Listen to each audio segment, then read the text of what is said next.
A friend of mine once told me that you should always wear an expensive Swiss watch, Rolex ideally, because in a life or death situation, it will always get you on the last plane out of wherever you are.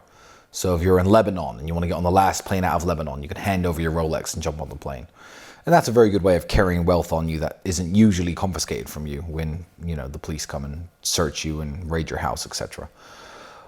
Yeah, freedom, geographical freedom is very important also, because things go wrong all the time. There's famously a bunch of people in Florida now who will not leave their homes, who will not leave their boats, who will not leave Florida at all during this hurricane, which happened, I think, last night or yesterday. And the reason they're not going to leave is because that's all they've got. That house and the stuff in it and the dog living in it with them is all they've got in the world. So what, hitchhike where? To come back and find their whole lives wiped out?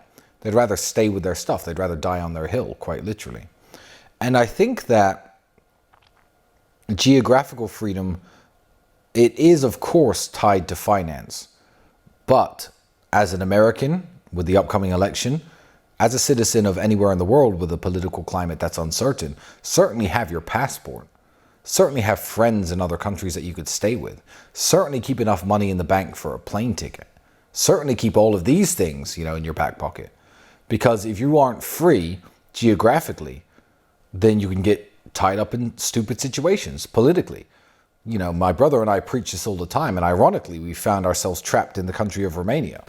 But that only happens at a really extreme level of wealth and influence where, politicians and institutions want to attack you and bring you down. There's nowhere in the world I was safe at that point.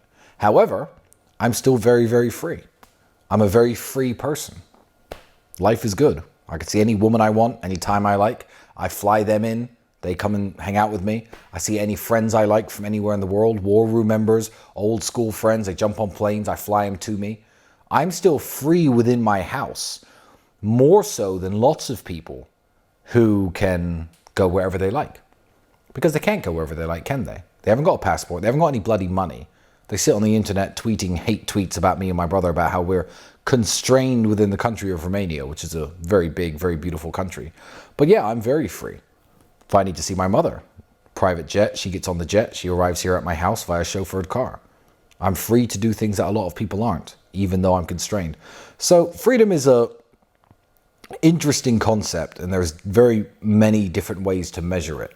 But it's also very important. Whatever you feel like freedom is, if you feel it's going to make you happier, it's something that you should definitely pursue. To Americans, to become more globally free, I'd say, first and foremost, fear of the unknown is what's keeping you where you are. Get a passport, get a little bit of money, go to other places. Go visit Poland, go visit Thailand, go visit Indonesia, go visit places where an American could very easily go and set up shop and live. And I would advise you to do that because as your situation gets worse in the United States, let's say Kamala Harris wins the presidency, and as things double in price and things become more violent and there's more mass migration across the southern border and your cities become unsafe, if you don't know what other countries are like, the propaganda machine on the TV telling you you're in the land of the free and the home of the brave, greatest country on earth, is going to sway you into staying in that shitty situation. Whereas if you knew the other countries, if you had been once to Poland and looked around and you thought, well, I'm a computer programmer, I could live and work here, you would not stay in the United States for half a second if things got any worse, because the world is an amazing place. And I always know people are ignorant when people say, well, why do you live in Romania? I live in the Americas, the best country in the world. Why do you live in Romania? You're American. Why don't you live here? I'm like, have you ever been to Romania? They're like, no. There you go. Bucharest is better than most American cities for lots of different reasons. And American cities have their advantages, and Bucharest has its advantage. In terms of safety, it's safer than any American city ever. Any American city in the United States, Bucharest is safer than. So, you can't make the leap of faith to do something different with your life if you are completely in the dark about what's out there.